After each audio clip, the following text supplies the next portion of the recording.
All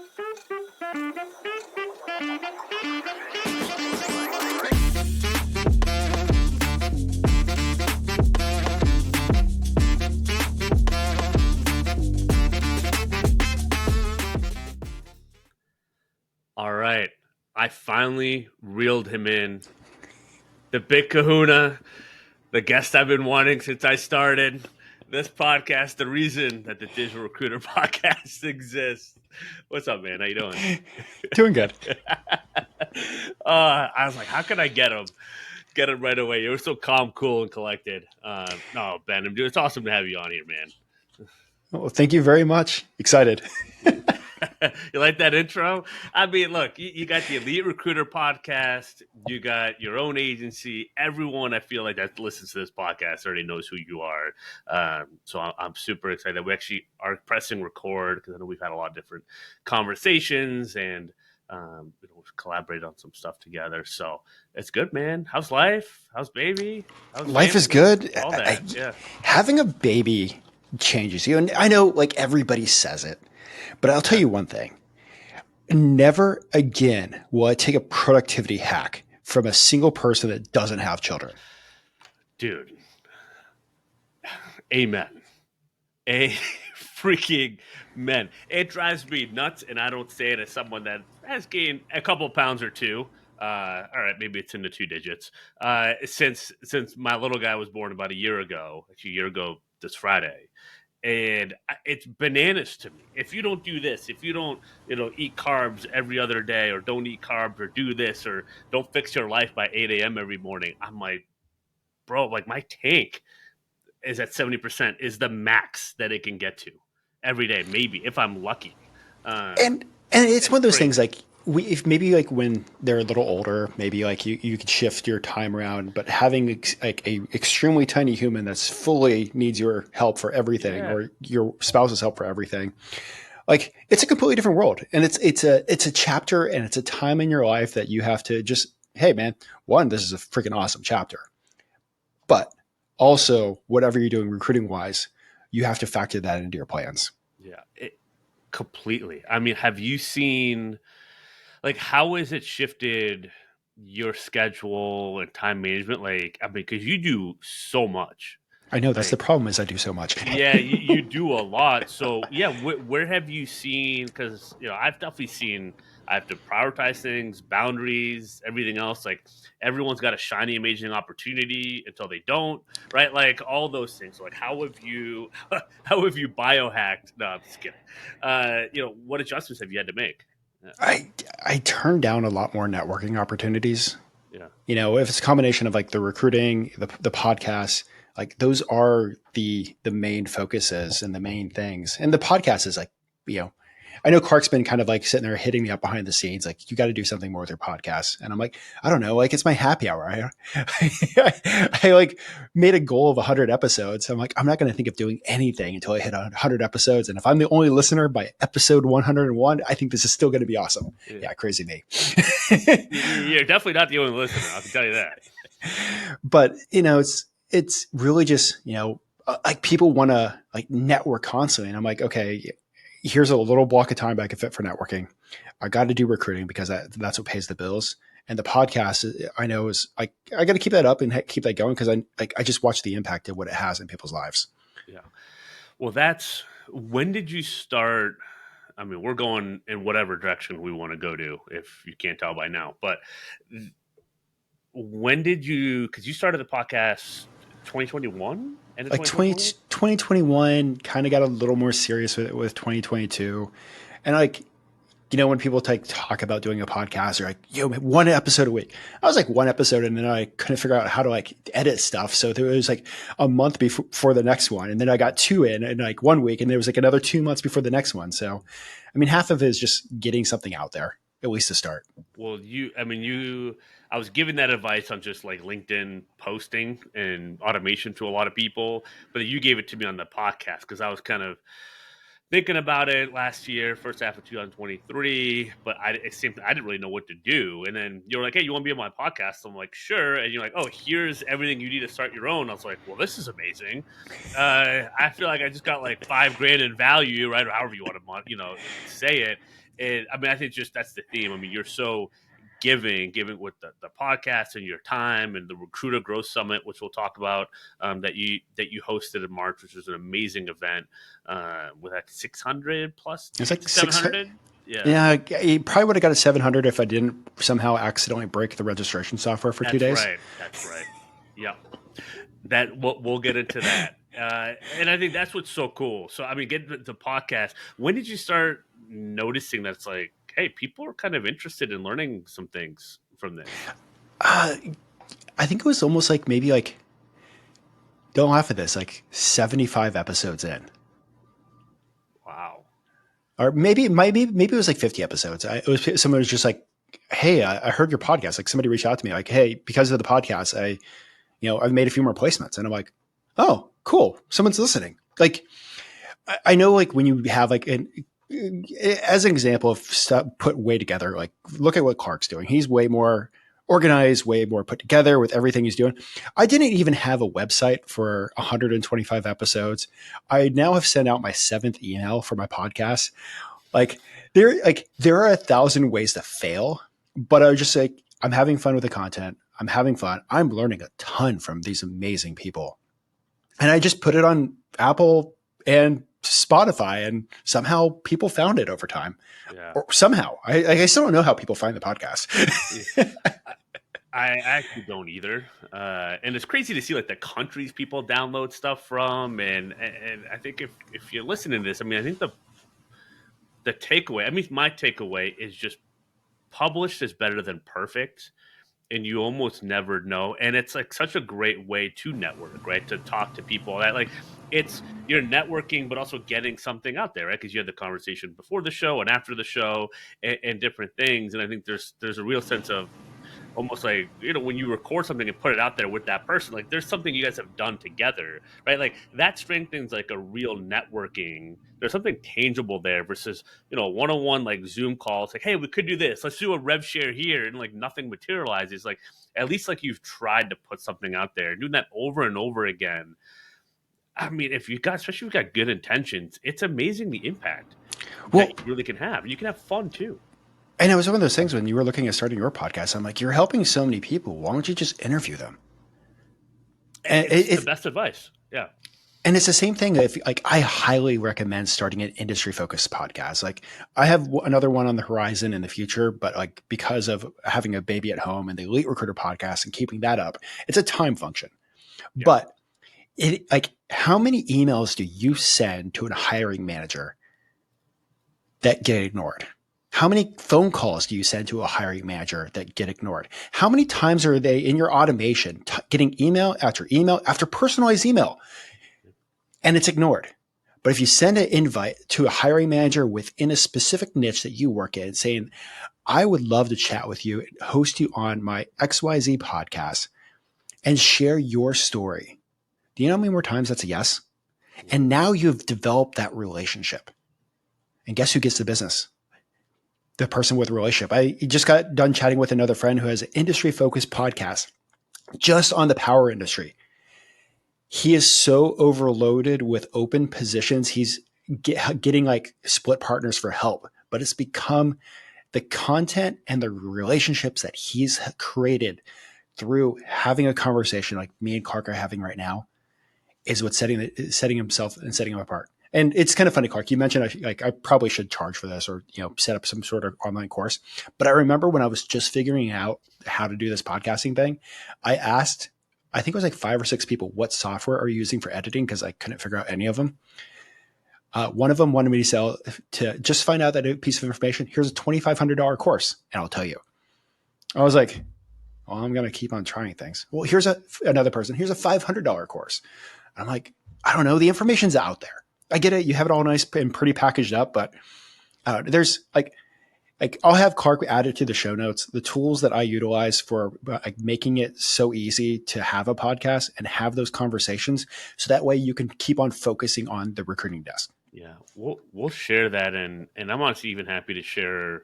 I mean, you had an SOP. We've kind of we've used a lot of your template basically for our own. I mean, seriously, if you guys have questions about that, ask one of us. Like we'll give it because that's what I love that we we become friends, and it came through this podcast, and we just kind of kept talking.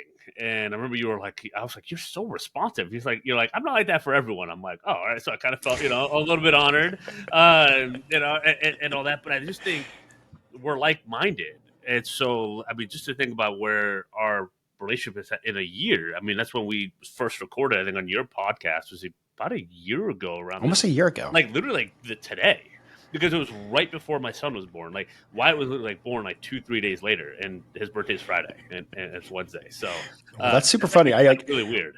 Uh, like, I just clicked on something that like on the schedule that actually worked for me. I was like, I have an opening in this window. That's that's crazy how that works. Um, but this is a perfect example, and I know with the podcast, and then it led to just kind of back and forth. And what are you seeing in the market? How do you kind of approach recruiting and coaching? And I think you were able to kind of see like, oh, I know a thing or two about what I'm talking about. I'm not trying to be, a blowhard and, just take money from people and all that. And you're I, like a legit agency owner. You know the gig, like you know the deal with like how to get great clients and what you kind of have to do and have to have a niche and post content. So that's what's fun, and it's enriched. I mean, you've impacted my business significantly, but it's also just makes it more fun because I get to build a network of people that see things and see this business in a similar way. And it's fun to collaborate and talk to. And it's just nothing is dull anymore. And that to me is what drives, like, that's what makes this all fun at the end of the day. I know I talk a lot of crap and I'm kind of pretty direct and blunt, but like, I'm still having a great time. And it's from posting content. Like, that's what's crazy. it's and it's one of those things that I think every recruiter needs to learn how to do is build a brand that works for you. And Yes. here's the thing that like it's when you hear the word brand, and I hated the idea of even building a brand, and I accidentally built one, like pure on accident. But looking back, like I hate when every time somebody was like, "You have to build your brand." I'm like, I don't like to freaking talk about me. Like I hate talking about me. Like I'd rather just say half the time, just like, and I know many other people are like that, but when you get a chance to do like a conversation like me and Clark have, like, like if you're the host, like you just ask some questions. You put the spotlight on somebody else, and the spotlight comes back on you. Eh, You're such a good, I think, facilitator. I mean, it's very easy to talk to you, so you can get people to open up. But I think it's super important, right? I think there is a piece of it that not everyone maybe is ideal to be a podcast host, but maybe you're a great guest, so get on a bunch of different podcasts, right? And like I think what you said of lean into your brand and your strengths and what works for you is such a key point that if you try to be like other people, it's not going to come off as authentic. So to your point, is people say build a brand, we'll figure out how to get the right people, leverage what you do, what your differentiator is, and get in front of those people that care about that problem being solved or that are going to resonate with that. It's a simple formula, and it's sometimes easy to get in your own head. I mean, it's easy, but also one of the things that you need to do is you need to go build the community that you want to go have a conversation with. Yeah. So, like, I know I have a lot more recruiters now in my network because of the podcast, which my focus isn't really recruiters, but my focus is government contracting. So, when I am sharing something in the government contracting space, I not only have like you know like a lot of people when they hear content, build content, go add a bunch of connections in that space. Yes. So if you're trying to do go to market like business development people within GovCon, there are like probably like 7,000 of them in the DC metro. You should at least be connected with 4,000 of them. Spend some time doing that, so that way when you start sharing your content and sharing the stories and sharing the conversations, it is relevant to what the people that you want to work with on LinkedIn. Yep. I've preached this over and over. I mean, you hosted the chat that I did where I tell people about fix your profile, get Sales Navigator, build a list on Sales Navigator that's targeted to your LinkedIn profile, right? That they're going to identify with. Automate it, message them, open ended questions, and then post content that's relevant. Like if you're not doing that, it's hard. It's honestly hard for me to take someone seriously if they're saying that they're going to be a recruiter because that is like almost the bare minimum. It's easy to kind of figure that out, and instead of trying to be all things to everyone, which good luck, it's like just have a plan, be intentional, and I think that's the first piece of being really a legitimate recruiter. once I mean, once you get past the training stage. Go ahead. Yeah. it's one of those things. It's like we talk about it constantly, but it's also kind of hard to implement. It's easy to implement, but it's hard to implement. And it's one of those things that, like, at the end of the day, you need to like actually write down the goals that you want to hit and find ways to backtrack to that, because it's so easy to get distracted by a shiny object here or this like wreck over here. You need to figure out where you want to be for the next 3 years. And that's, I mean, that's something, a conversation that we're having right now, where we're looking at completely readjusting some of the things that we're looking at doing in our business. But you have to sit there and figure out where you want to be, whether you work at an agency, whether you work internal, or whether you have your own search firm. Backtrack, then start building that community, because in 2024 and 2025, the most important things are going to be your brand. And you're also going to be with your brand fighting against artificial intelligence. So that's why I hate being on video, but I'm on video a little more now, because it's true, authentic. You can see me. And it's going to be like the community that you build. And LinkedIn is one of the most incredible community builders. And when you hear community, a lot of people think of like a Facebook group or like a circle community, or, you know, stuff like that. Like back to the you know, the numbers that I was giving you. Like in the DC Metro, if I was a recruiter focusing on just recruiting recruiters in the DC Metro, there's 21,000 recruiters in the greater DC Metro. I'm going to be connected with almost all of those if I'm looking at that, making that my focus. And then when I put that content out, it's going to be like developed for those people. And you have to figure out what your niche is. You have to figure out where you want to go. And that, I think, is for the problem that a lot of recruiters run into. They're afraid to go deep in a niche. It, why do you think that is? I mean, it's like, it's one of the biggest things. Like, think about this. Like, is there something that you're willing to commit to for the next 3 years right now, the next 3 to 5 years, or potentially the next 20? Yeah. Oh, me personally? Yeah. I mean, I'm doing it, but yeah, you know, But if yeah, you narrow down to a niche, there is a potential of you committing the rest of your professional career to that niche. And there's a big fear of like making that a focus. Like, why can't I can just do business here, do business there, have it come. But like the greats that I've had a chance to interview with, they've made it that focus for their professional career to narrow down on that niche. yeah. Does it always have to be a specific vertical or skill set? I mean, have you seen ones that are outside of you and of that? Like what I'm thinking, a lot of people, for example, put, you know, I help early stage startups build their teams, right? There's no necessarily a vertical, you know, niche or whatever, right? It's just like growing companies. But Yeah, you know, but that works. I mean, I think that works because yeah, typically, if they're with the early stage startups, they're really connected to the venture capital community. yeah. So they've built that network with the venture capital community. And when that next company gets a raise, guess who they are looking for? The people that have helped other, you know, seed startups, Series A companies scale. So like that's a 100% niche that's perfect to jump into. But it's a lot of recruiters, and I think it's because we're like many of us got into recruiting and we were told what our niche was.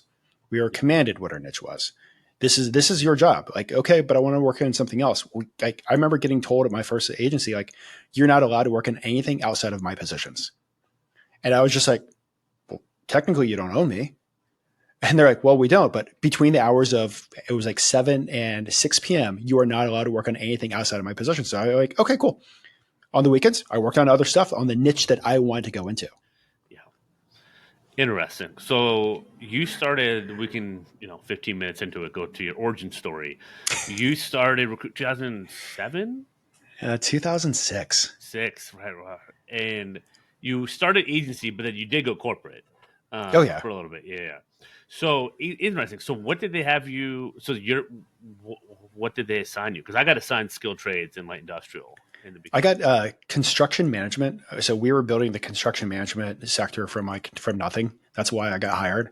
And back in the bubble, the housing construction bubble burst in Florida about a year and a half before it hit the rest of the U.S. And I remember like all of a sudden, like all you had to do was breathe and you got hired. And then all of a sudden everybody got laid off at the same time. And I'm like, I don't know which way's up. So luckily my manager was able to backtrack into a field that he was already in, which was aviation. I really wanted to go government contracting.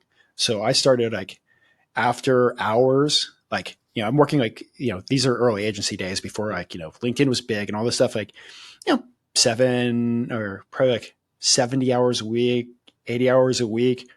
But I wanted to do like going to GovCon. So like I was tacking on like more time in the evenings and on the weekends to work on other account managers' roles so that I could get filled so I can start building a portfolio of supporting government contract agencies. And that's what it takes, man. Like it's that's awesome. I love that because I don't think people. I think it's been a big issue this year. People not respecting the grind it takes to really make it in this industry. And I know 2022, 21 was a cake year for a lot of people, right? Money kind of falling from the sky. But like, think about that, like the 78 hours a week, and then you're adding other hours. I mean, I did the same thing. I didn't care about a niche at all. I just wanted to make money, make placements. So I would go to the scientific account managers, engineering, the professional services. Like, hey, what do you got that no one's scooping up? Give me the Boolean, give me, or here's 5 people to call, and I would just call them and just try to get a submittal out, and like just a little bit here and there, and it's just like See, it's you just were smart at going after the money. I was like, what? I'm working on supporting the national security and keeping America safe. Oh, I didn't care about that. I was trying to get gas in my tank, dude. I was broke. I told this story before. I would pay for my Airtech interview, the gas on the way home. I paid in change in 2013. I mean, I was hurting. My expenses were killing me in LA then. I can only imagine what it is now. Oh But God, it's insane. it was brutal, and I was trying to like figure this stuff out. So once I got in, I was just like, dude, I'm gonna get candidates everywhere, and it's just interesting. You went kind of the same route. It's just always interesting the motivation, right? Because so many of us just fall into this. Uh, Well, I'll yeah. tell you something funnier, and I know the guests on my show have heard this, but like 2, 3 months in, they sat me down and they want to get rid of me. They're like, they literally said like, you suck at recruiting and nobody wants you on their team. I mean, why did they say that? Were they accurate? Like, what I were you mean, doing that was so wrong? Yeah, I I really don't know what I was doing wrong. I was doing every single thing that they were telling me to do, yeah. like every single thing. But all the other recruiters that started like before me and started around me and started with me were all making placements. I was the only recruiter that like was going on like 3 months without a placement. First of all, like they also jumped like retrospectively, they jumped into work that was already there. Like the account managers already had work. I was jumping into helping start a brand new like you know Division. division, Yeah. and it was also like learning the work. And like so they said like you, the only reason why you're not gone is because you're still putting in the activity numbers. So I see this often. I see so much short sightedness with agency recruiting leaderships, owners. I had a few of these conversations even this week, and it's not even it's halfway through the week. But what is it about someone these they can't see that certain recruiter? It's a situation, right? They come in, the roles are right there, right? People just don't understand the context of it, right? So if I have a recruiter like you that's working on stuff that might have a little bit of a longer sales cycle, the industry got hit hard, that you're hitting all the activity numbers. I can listen to your calls and probably know that like you're having the right conversation, you're talking to people the right way. Why does the recruiter seem to take the brunt of the blame versus the account manager, or just recognizing like, hey, this stuff could take a little bit, or is the account manager actually doing what they need to do? I see account managers so protected at agencies that don't deserve it, and it drives me nuts. Like, what? Why do you think that is? Once you hit XYZ amount of revenue, like you're now the golden child. But it's also one of those things that a lot of like bigger agencies, the reason why that person is an account manager is because they were a big biller. And a big biller doesn't mean you're a great like manager. That Like was I me in the think, beginning. I was terrible my first year and a half. Yeah, at I managing. mean, Yeah, but that's like the way that they run their business. And a lot of times these gigantic agencies, like honestly, you're expendable. Like you're not really technically a real human being at some of these places until you cross the 9 month mark or hit XYZ in revenue spread, yeah, yeah. which I get that. But at the same time, like I've also had the chance to talk with a lot of great recruiters, like amazing recruiters that had some of the slowest starts. And there was like some of these recruiters that were great for their business that hit it out of the park in the first like few months. They were never a big biller. I as sales, I was never the biggest, but I was on my own, adding a couple pieces, not caring about the incentives that Aerotech cared about, and realizing like that didn't actually that was completely okay. I've seen I'm a testament to that. I've seen different recruiters that I love the diamond in the rough type recruiters that just they learned it all the right way. They think about it the right way. They've just been put in a bad opportunity or in a bad spot. And for whatever reason, it's not necessarily like a what have you done for me lately to the account manager, right? It's like, are you getting the feedback? Is it closing? Did you get lazy and bring on bad business and not qualify? Like there's so many recruiters that get stuck in that and they have no idea because that's all they've known that they're getting completely screwed over. So they don't really have a way to defend themselves because they don't know any better. Well, it's one of those things like, like at least there's like more information out there now than there ever was before. Yeah. So you get a chance to, listen to the Digital Recruiter podcast. You get to watch like Clark's content. You get a chance to like see things out there. Back when I started, like the only world I knew was that world I was sitting in every day for so many hours a day. Yeah. So, and there's many times when it's your first real opportunity, your first real job, like that's all you know, and you think that's the reality of the entire industry. Yeah. It- It's such a good point. I've seen it over and over. I thought it was just me when I left Aerotech. I thought I would never be in staffing or recruiting ever again when I left. So it's hilarious that we are where we are now. But it sounds like you kind of had the same thing. You only knew what you knew. And I think that's, to your point, why it's so important to have your podcast out there, this podcast out there to kind of reel in people that like, hey, there's a different way and there's a different way to attack this industry, a different way to think about it. And I mean, you are leading from the front because just, I mean, how invested you are with your own agency and showing that it is possible, right? And I can point to someone like you, like that's the example to follow, right? Pick the niche, own it, and just like keep going. I remember when they redrew. So I went through cold calling. I never jumped to the account manager side of the house, and I always feel like that was a mistake. I was never chasing the sales side because I truly would just want to stay on the recruiting side of the house. But as a recruiter, I went and found this brand new account that ended up producing millions of dollars for the organization, millions of dollars. But due to internal politics, as soon as I landed that account, I think they once they hit like the few like I think it was like over 150,000 in gross margin pretty quick. They redrew my territory and took that account away from me, and I had to train the new recruiter to take it over. I missed the President's Club by $3,000 that year. She hit the President's Club, the recruiter that I trained that only placed people in one account. And they sat me down and said, well, you missing the President's Club is your fault. Like you should have worked harder. So next year, you should double down on your work and work harder. You missed it because you got lazy. I was like, wait. Like the account that I found, the account that I opened, like not being a salesperson, like more than would have done the president's count, but you guys redid these districts and you guys redrew those lines. And I got told, I was like, well, that's just the way the world works.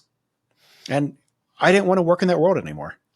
It, in a sense, they weren't wrong, right? And I'm sure I mean, at the end of the day, they did you I mean, they're doing you a huge favor because you're able to figure out how to leverage it. Might have taken a few years, but yeah, in that moment when you don't know of any other options, it's complete bullshit. Like it just is. And there's so much of that, and it drives me nuts. What was your move after that? When did you quit? Basically, was it that I day? A couple weeks later? A couple years? It was Yeah, like a few months later. I started like looking around and making some calls, yeah. but it was just like I internally quit. Then Oh, absolutely. I was like, I can't do this anymore. Like I still put in the work. I still threw up stuff. Like it just, I'm like, you know, we talked about how much you guys care, and like it just completely showed through. And I remember the early days when you guys sat me down and wanted to get rid of me. I remember the early days where I couldn't afford a new car. So I was actually taking the bus to and from work and like showing up before everybody got there and left after everyone like left because like nobody cared about your story, your hardship story. Like nobody would have cared that I didn't have a car, which would have been an excuse that they could have easily fired me for. Where did you get the drive? Uh, Probably just never being good enough. Yeah. Like I played college sports, played college athletics, and you're you're not good enough for this team. You're not good enough for that. All right, well, I'll go crank out some 100-mile weeks, and I'll come kick your ass. Yeah. I mean, you put what sport you play in college? Was Cross country and track, cross country track. Would you run? like mostly the 8K, the 5K, and the occasional like mile. Oh, brutal races to run. Uh, 5K is the best, man. It's not long. Like doing a marathon or half marathon requires lots of like mental like Yeah. games, but a 5K is like just long enough that like you don't have to play that much of the mental games. It's also just long enough that you get to put your body into like an immense amount of pain, and it's kind of still fun. But anyways, that's I a was never good running past 50-yard sprints in soccer, and even then, I was never the fastest. So, I mm, props, like big props. So, I mean, you're told you weren't good enough, but you still made it to college sports. I mean, most people would be like, "That's incredible." I mean, even to me, I didn't play sports at college, and I was an athlete all growing up. Um, so it's almost like no matter what you do, it's just like you can always be better. You can always be better. Is that kind of seems to be how you think about it? Yeah. you can, but you also like I think everybody's motivation is different, and you got to figure out what your motivation is. Mhm. And the funny thing is about like what it is, it changes over time. So what worked for you back then will not work for you now. Right. Sit down and reassess what your motivators are because you need to lean into those.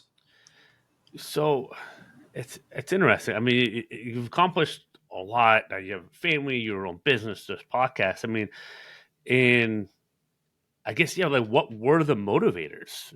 Like, right? You think about like I, 20 when you're starting a career, you didn't necessarily have that. Like, did you always know you kind of wanted to get to the spot, or you're just always like trying to prove people wrong in a sense, like, oh, I could, or prove, I yeah, mean, I think like the motivators, like the business like pays for the family. That's what yeah, the recruiting business is. The podcast was originally just out of fun, and I think one of the things that I think why it's done semi good is because of the fun, but it's also one of the things where I I think there should have been a better plan with the podcast and what to do with it. And like the first like recruiting growth summit was just an idea I had on a run, and somebody actually made one of my friends made fun of me. They're like, "You don't have like this big back end funnel like for this," and I'm like, "I don't know. I just thought about bringing some of my friends together." So if you want a good laugh, the recruiting growth summit was the first time I even made $1 on the podcast. it's It well, wasn't that I didn't make that much money. It was just enough to pay for some video content. eh, we're very similar in that way. I just kind of put things out there, and I probably look more put together. I mean, that's stuff I'm working on now, like email funnel, landing pages, like trying to because I think it sounds like you want to get things out there and see what the reaction, is it helping and kind of go from there, but also making a quality of product. Right? Once you take money, you really want that to be a quality thing, right? So it's I kind of finding that line a little bit, right? and Yeah. it's something I need to do to figure out because I'm so like you're one of the coaches I like, Clark, and we've talked about this, but I'm so sick of so many people out there taking recruiters' money. I can't tell you how many times I've had conversations with the people and they've paid like $5,000 for something stupid, and it nothing helped them. They're $5,000 less in their account. And I think that's like the struggle that I've always had is like I want to be able to make sure that I can provide you results for the exchange of trust that you've given me. One of the things I'll say is how really think through quantifying what results means to you because for I'll put it this way, what I've turned into is I can give people the opportunity to get incredible results. But especially for a coaching program, if you don't show up, if you don't show up to the calls, if you don't put in the work, if you don't implement and make iterations and stick with it, you could give me $200,000 and it won't matter. You're still not going to make your money back. Right. Like there's like some people have, that's why I ask about your motivation because you kind of have to have that a little bit. And that might be, what you kind of think about is like, people's internal like I find out their internal motivations before anything else. Why does this matter to you? And for some people I get on calls with them, I could tell it doesn't matter. I'm like, okay, I wouldn't recommend working with me. Like, go do what you're doing now and like let's talk. Like, I had a call Monday like that. Like I don't I'm okay with it. right? And I think having that filter, you can only give people the opportunity, right, to get the most out of it. Any service, right? You or I would pay a coach. We're going to put everything that we got into getting that. And if we don't, guess what? I take ownership. You take ownership over that. Hey, and I've done that with coaches. I pay for stuff that I didn't get the ROI out of because I didn't do it. I didn't do the work. And but not everyone takes that ownership, but you can give people the expectation, like the opportunity, like this is what it's gonna take to get your ROI. And I'm just, but a lot of people it's snake oil, right? They do whatever they can to swipe the credit card. But that is kind of what I found personally to help. Yeah. And it's, it's one of those things I always tell people though, like if you have an idea, like try it out, run with it. Like Yeah. the podcast was a complete and I call like ideas dumb ideas. So that's when I say the word dumb idea, that's a caveat. Like, hey, you know what? Why not try it? Like put together an MVP because you never know where that MVP is going to actually take your life.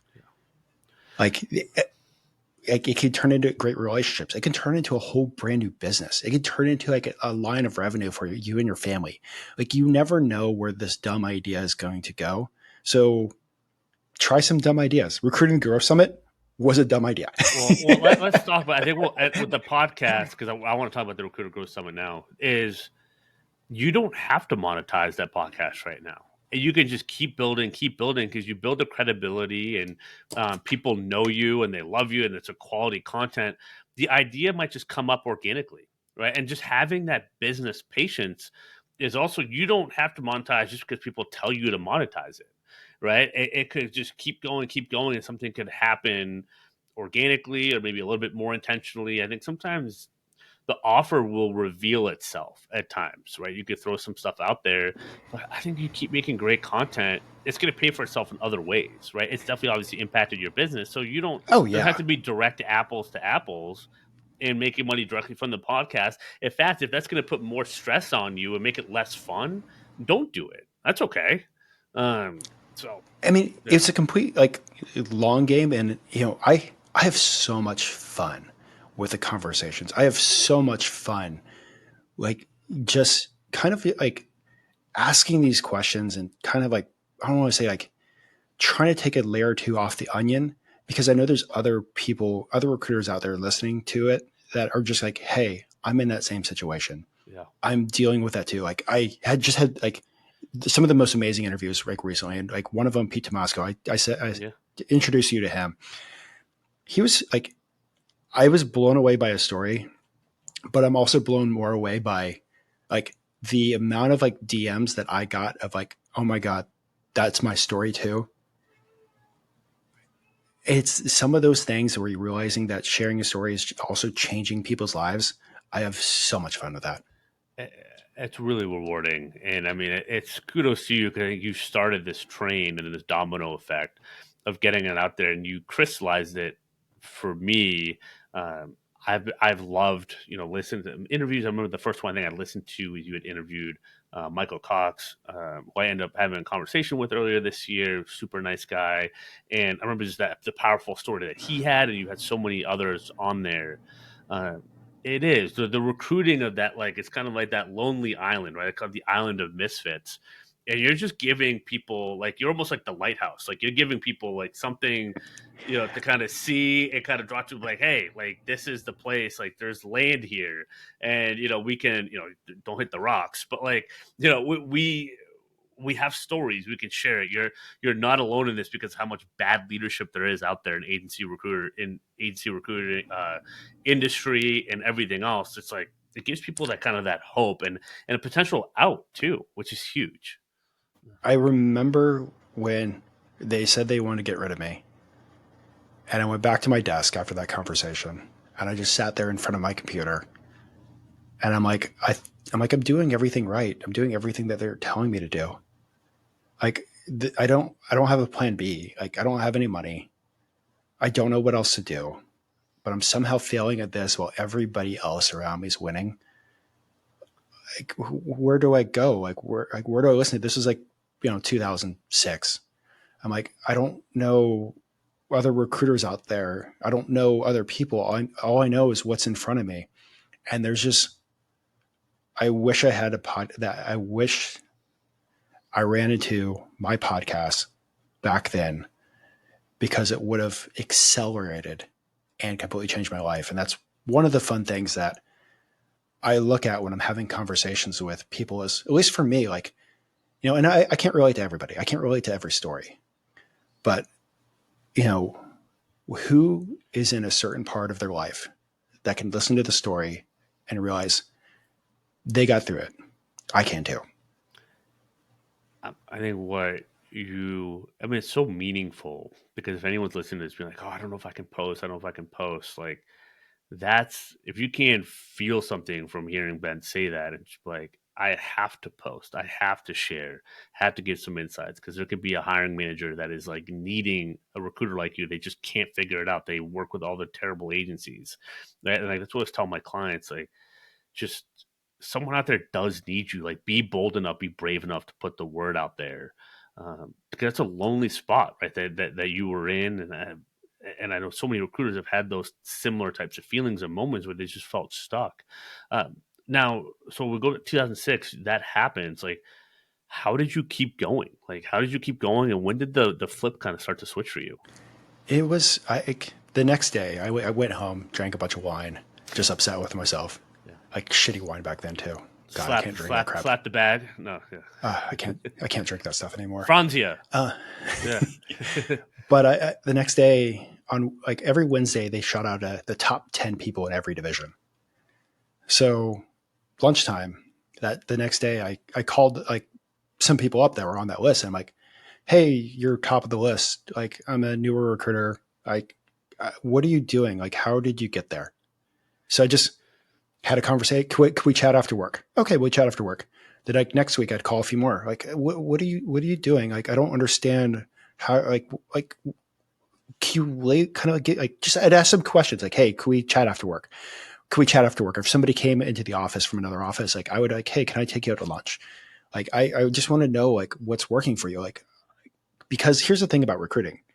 There's a system in place. There's a system that works for a lot of people, but there is the occasional person that you might have on your team that the system doesn't work for. Yeah. And you got two options. You can get rid of them, which they had full right to get rid of me, or there is personal responsibility that comes into play, but you got to sometimes figure out the system that works for you. Yeah. So what did that look like for you? Right? You were following all the stuff that they told you to do. What were some of the things that you adapted to your own style that started making the difference? One of the biggest things that I had to learn how to do is reframe or two things. First of all, when I thought recruiting was helping everybody. Yeah. And that was, as a recruiter, guess what? You get paid for placements, Yeah. especially if you're working for someone else. There is like leadership calls and things that you can do to lay the seeds for a harvest down the road, but you need to recognize your time and what you are actually supposed to be doing. So that was the first thing. The second one was just like reframing the conversations of how I was having the conversations. Like, yeah, it was like putting a 1+1 = 2. Well, when it comes to dealing with human beings, it's a bit more of a complicated equation to get Yeah. from X plus Y to Z. So I had to figure out how to have these conversations where I figured out what the person actually wanted. I figured out what the company needed and how that person could be a great match and it'd be a huge benefit for their career. So I reapproached my conversations to that, where I was trying to set people up to actually win.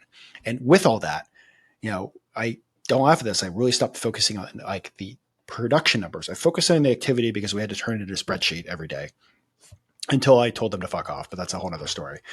Um, but I like focused on that and my production. I became one of the top producers in my division, like week after week after week, was from those early conversations that I had with those top producers that literally just they could, if it wasn't for them, I don't know where I'd be in my life. Mentors. That's what matters. Learn from the best. Learn from the people that are where you want to be. Right. Sometimes it's as simple as that. I mean, here's the beautiful thing about technology now. Like, you have a podcast that you can listen to. You have YouTube you can listen to. There's books that you can listen to. Like, I didn't like. There's so much information now that if you at the moment can't afford a coach, you can have digital coaches. You can have digital mentors that like are sharing stories and places and people that you can learn from, so that way you can grow. Because here's the thing about recruiting: you don't know what you don't know. You know, there's so many. I mean, we gave the tools. We've given them on here. I've given them on my LinkedIn content.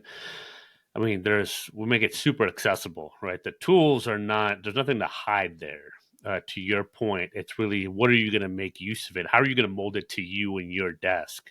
And I think what you highlighted, what changed is what I hear all the time. The change recruiters is how you're having conversations. You're valuing your time, and time allocation becomes number one. And realizing that you are not here to help everyone. You are here to help the the people that can actually help you get paid. And you can do a great job and have meaningful rapport there. And you just have to figure out how to help the people that maybe aren't going to be placements, but figure out what value that you can bring without like spending all your time there. That's just smart business. And I love you bring that up. I think that's the number one biggest hurdle I hear all the time I from a mean, candidate and client side.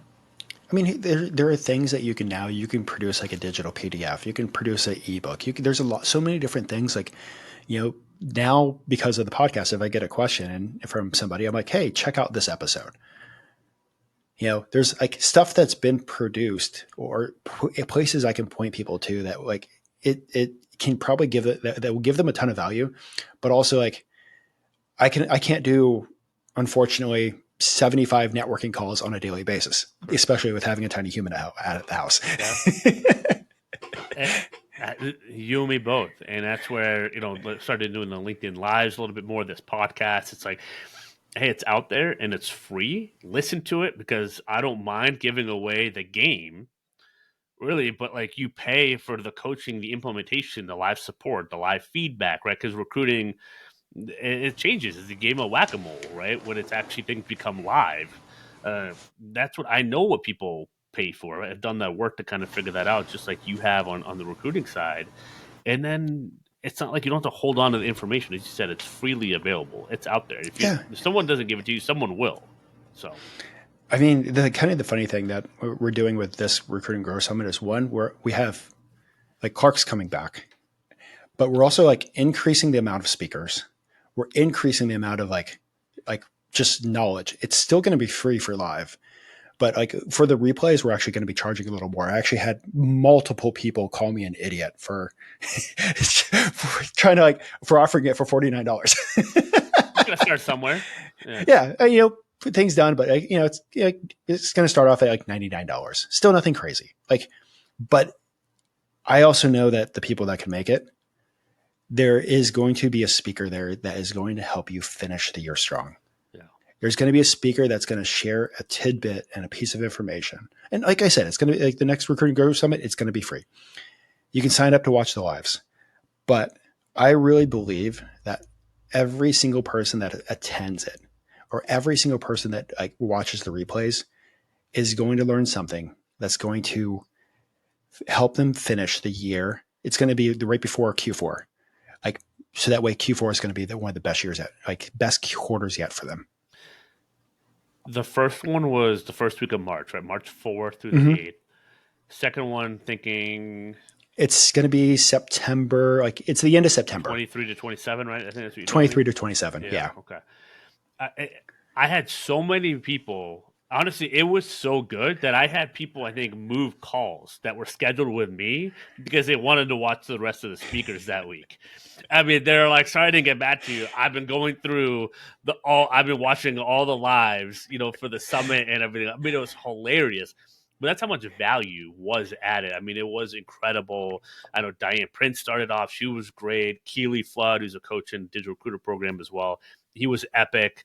I mean, just so much actionable takeaways, and that's what people kept telling me. There was so much actionable. I think I reached out to some people at the end of April, early May. They're like, "Wait, yeah, no, I remember you, but there was so much good stuff that like, wait, what'd you talk about again?" And I'm like, "Oh man, like I need to reach out to these people." And early mid March, that's my fault. But like it's talk about just sitting on a gold mine and wasting it. You're not alone, my friend. That's Well, part of and yeah. and I think that's going to be the benefit. I was like, it was so powerful. Definitely make sure to pick up the replays. I'm going to be doing an AI event, AI week in late August. So that's also coming. Um, One of the things that I'm saying this, I'm saying this now publicly because I'm committing to it. In about a month, it's going to be the start of the accountability program. One of the things that I've been learning from a lot of these podcast interviews, and it's one of the things that recruiters struggle on. There's so many great coaches, real quick. So I don't like, I feel like I can't really jump into the recruiting coach side because there are so many great coaches that I've learned from that have completely changed me. But people, some of the greatest recruiters have been accountable to somebody. And we're like, our goal is we're going to set up an accountability program so that way we can help you make sure that you're hitting your goals. I love that. How do you? I mean, I guess you don't have to get into the X's and O's Oh, of the it's platform and it's everything. Yeah. it's gonna be like it'll be on a platform, but it's gonna be conversations with me on a weekly basis or a level of a daily basis where, okay, cool. Like, what are your main, because one of the biggest things that I see when it comes to a lot of recruiters is there's so many different things that you can do, but there are so few things that you need to do to move your business forward. And it's so easy to get stuck in the shiny object syndrome where I'm doing this, I'm working on the website, this. Hey, why were you such a great recruiter at, Aerotech? Well, I was doing this. Well, why aren't you doing that today? How about this? And I've had the success like numerous times in conversations. Write down those three things. Tell me what they are. Okay, cool. All right. Those are the three things that you need to focus on this next week and screw everything else. Yeah. I have follow-up conversations with them the week after. Oh my God. Like, I have new recs, I have new stuff. And I'm like, it's just a lot of times, like, if you're a solo recruiter or working at an agency or working like this, you're not accountable to anybody, but having that accountability structure is what also helps so many people succeed. Like, perfect example. I'm working with the Pinnacle Society. I'm in charge of their podcast. So many of them feel accountable to the other members of the society, and that's one of the reasons why they keep on big billing every single year. Yeah. They don't want to. They want to stay as part of the group, so they've created an accountability structure to be part of that. So whether you work with me, you work with Clark, or you work with somebody else, or even call up a friend, hey, let's be accountability buddies for the next month. It's one of the reasons I have like the three C's: connect, call, and content, because it keeps it simple. If you are connecting with people every day, if you're on the phones every day and you post every day, there's almost no way to not have some sort of momentum unless you have a completely backward strategy. But it just kind of simplifies the actions to at least do that. And you could knock that out in the first hour of the day. It's like, all right, now what? But I found, like you have found, if they at least have that going, it typically can kind of create that momentum on its own, right? And then that activity can lead to the next activity. It can lead to the next activity after that. And that's so I love that you're starting that. We should definitely talk more online about kind of, because I've just seen so much of that. I can give everyone all the tools.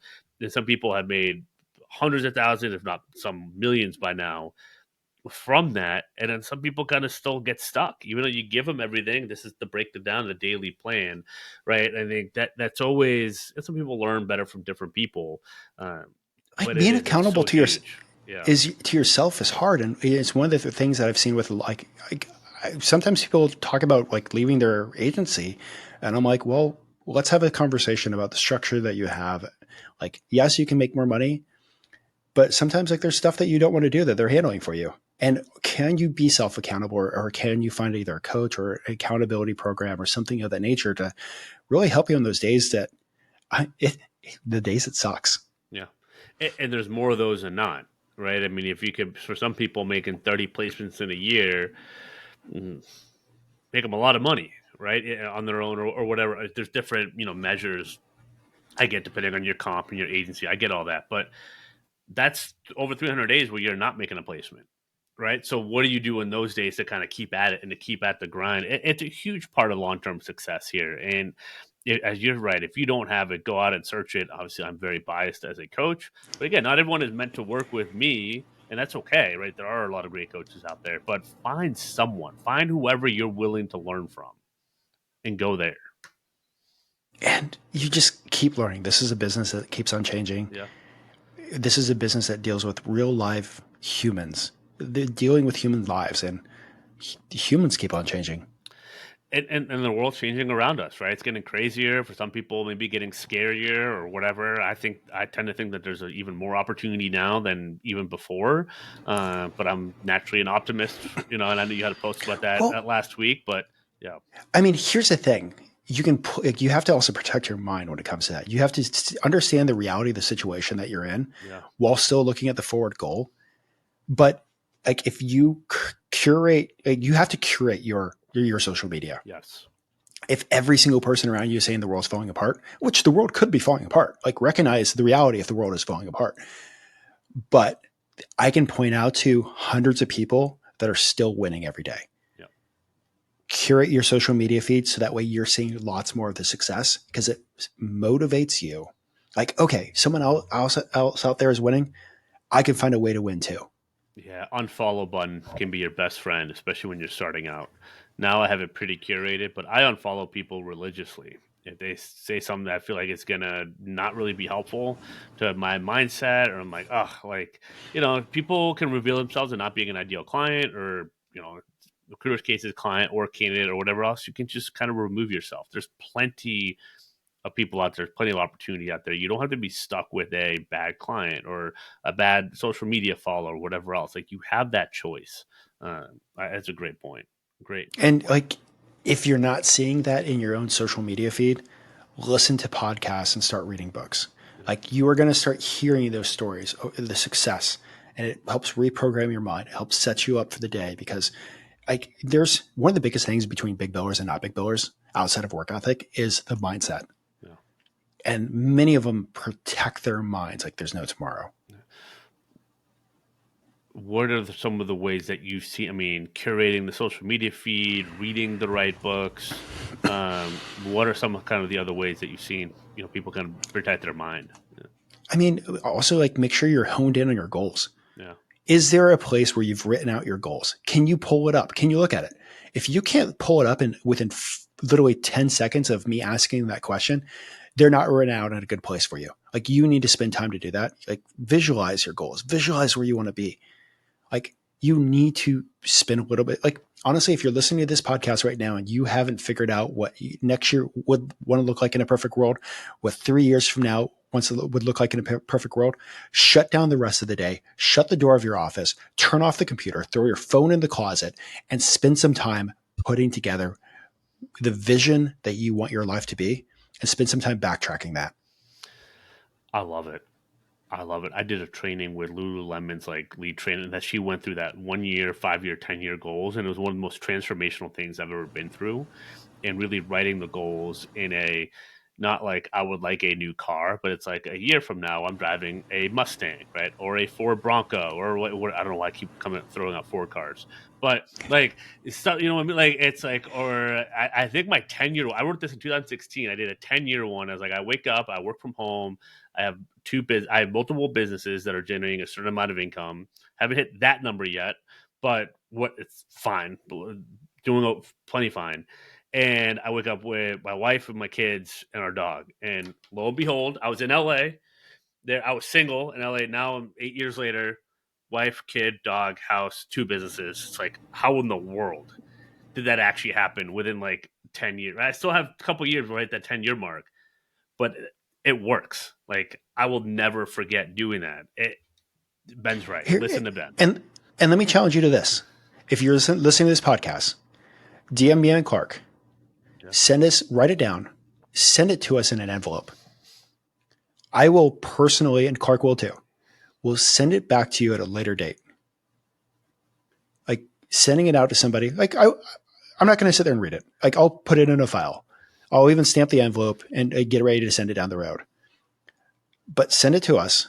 Make that commitment to your own future, and we'll be happy to send it back to you. You just see where your life has gone. I love that. Definitely do that. And I wonder if there's even a broader way to do that as well, to kind of have some of those, and that could be part of your accountability piece as well. It's going to we'll have to go through and really work on that exercise because it is game changing. So we'll highlight that in the episode notes as well, because I think it's super cool and it's so powerful. And if you haven't done it, as Ben says, you owe yourself the favor of doing it and realizing your potential and your future. It doesn't matter if you're 24, 34, 44, or 54, or 64. Right? I've worked with clients in their 60s. Like, I got 5 years and I want to retire. And I'm like, all right, let's make it happen. Right? Like, let's do it. Right? It's never too And, late. and here's the thing: if you decide not to do it, like you don't have to send it to us. But if you decide not to sit down and figure out where you want to go, and even an idea of what you want your life to be, somebody else is going to be in charge of it for you. Yeah. It's a great point. But also, why should clients buy from you? Well, if you don't know where you're going, how can they know that you're going to help them get where they need to go? Right? So it's And if you're listening to this and you're just like I'm so sick of recruiting, I don't know if I want to be here anymore. I get it. We've like every single person that's like I've had on the podcast, many of them have wanted to quit. But you know what happens if you are still here 5 years later? Make a plan. eh, Even if the plan goes a different direction, the first step is to make a plan. make a plan to win. Yeah. And win and get better. And just like you did in 2006, I think for me, I had multiple years where I had to make a plan: 2013, 2015, 16, 2019. I've had a few planning years that I've had to kind of reroute and pivot, but Oh, we're in a good but spot that's now. perfect. Yeah. Like reroute. Like you're Yeah. going to have to reroute. That's part of life. Yeah. But you don't want to end up 5, 10 years from now in the exact same spot that you're in if you're not happy with the spot that you're in right now. I agree. Well, I know we've gone over it. We'll give a few minutes to wrap up. Talk about the Recruiter Growth Summit. You had the idea for a while. You, I think, messaged me in November about it. It happened in March. What was that whole process like? Give the Cliff Notes Uh, version. Yeah, Pure chaos. yeah, Pure chaos. Like I'm so grateful for every single person that registered. I'm so grateful for every single speaker that like shared. I really honestly thought I was going to have maybe 50 people sign up. 600. Yeah. Like, so it was really just like, Caught like wildfire that week, dude. Yeah, it was like people like I didn't realize. First of all, I didn't realize how big my podcast really is because I don't really focus on the numbers and that stuff. I was like, oh wait, I guess people do listen to the podcast, so that was kind of surprising. Secondly, it was a I guess I do laugh. Secondly, it was more work than I thought it was going to take because there's so many moving parts and so many emails and so many questions. But also at the same time, uh, I still had I utilized a lot of technology behind the scenes. Like I didn't make a placement that week, but don't laugh at this. Even with running the Recruit Growth Summit, I still made 5 submittals. and that's because of the tech and just kind of the network Yeah, and everything you already built. Yeah, yeah. It's like so. I really relied on tech for the summit. There's a lot of like I've mad respect for anybody that puts on events, especially live events, because they're so hard. But there's a lot of specialized technology behind the scenes that you can actually utilize to put on a great virtual event. And honestly, I think virtual events are a great way to also do BD. So I might do something of that nature too. yeah, absolutely. But yeah, the Recruiting Growth Summit round 2 is going to be the last week in September. The theme is finish the year strong. What does that typically look like for you? Because a lot of people would say, right, November, December, it could be quieter months. So it's like, is that just about making placements? Is that other things that you have in mind? Like, what are you thinking? It's going to be a combination of like making placements, but also like whatever you do that last quarter is actually what's going to set you up for the next 2 quarters. Yeah, So if you don't finish the year strong, you're setting the Q1 up for failure. yeah, You can't just automatically get like hit January 1st and this motivation to run out the door and you're going to be the first person at the gym. That's the reason why 2 weeks in the gym's empty again. People like you need to set up the habits. You need to set up the systems. You need to set up the work ethic in the last quarter of the year and do take time off. I'm not saying don't take time off to spend with family. Take time off, but have everything set up so that way you could run hard the last part of the year into Q1. And surprisingly, I know a lot of people that also like, hey, everything slows down. But at the same time, if a company needs help filling a role, they're going to find somebody to help them, yeah. whether it's you or somebody else. And I can't tell you how many people that I know that have turned up the heat in that short little window between like Thanksgiving and Christmas and have had record breaking months. You're usually a lot more capable than you realize until you kind of push yourself. I think that's where the accountability of the Recruiting Growth Summit. I mean, I think in a production world, as you said, turning up the heat, right? Be looking for ways and environments to put yourself in that where you feel like you're going to respond to that. And it's just like coaches, and it's just like, or it's just like athletes, right? Working with a coach and all that, and being a team. Like, where are you going to be pushed, right, to win and be a better version of yourself and for your clients or your candidates? So sign up. It's going to be free. So there's no excuse for you not to sign up if you're listening to this. And to show up and carve out some time to listen to the speakers. I know they're going to be fantastic because I know the list And that you had already. Yeah, yeah, and we're like almost, I'm pretty sure everybody's going to be returning, but we're also adding more speakers. which is great. Yeah, yeah, and then, Like yeah, there's it, definitely some people that you could add. like Yeah, it'll, like, I'm hoping that this event becomes one of the most impactful recruiting events.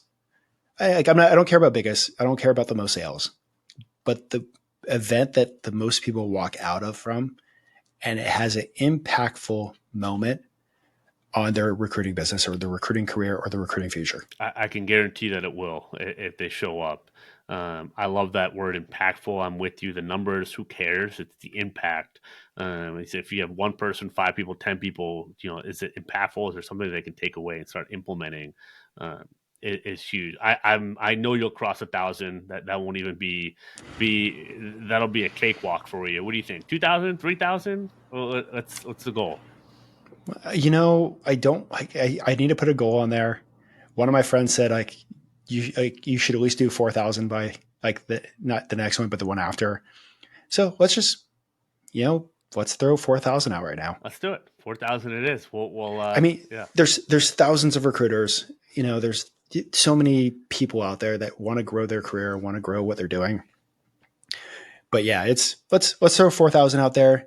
But like I said, the biggest number that I really care about is the back end impact of somebody learning something that's going to change their recruiting career. Dude, 2025, I think it's going to have to be in person opportunity. That's the next step, man. That's the next step. So, which would be super fun. But yeah, I don't give some. Like Clark, I want to say thank you so much for everything that you're doing for the recruiting community. Like you are out there on a daily basis, like helping so many recruiters refigure out what they need to do to succeed, figure out the systems that they need to win, figure out how to make more placements, and figure out how to make a lasting impact and a legacy for their family. So keep it up. Well, I appreciate that. It's very kind of you. It's kind of like you, man. I just post about what I see, what I've learned, what I wish someone had told me 5 years ago, 10 years ago, and I'm just gonna keep saying it. And I was pretty harsh on the feed today and tomorrow, but that's okay, right? Sometimes you gotta get that tough love out there. But I'm a lot nicer in real life, I think sometimes.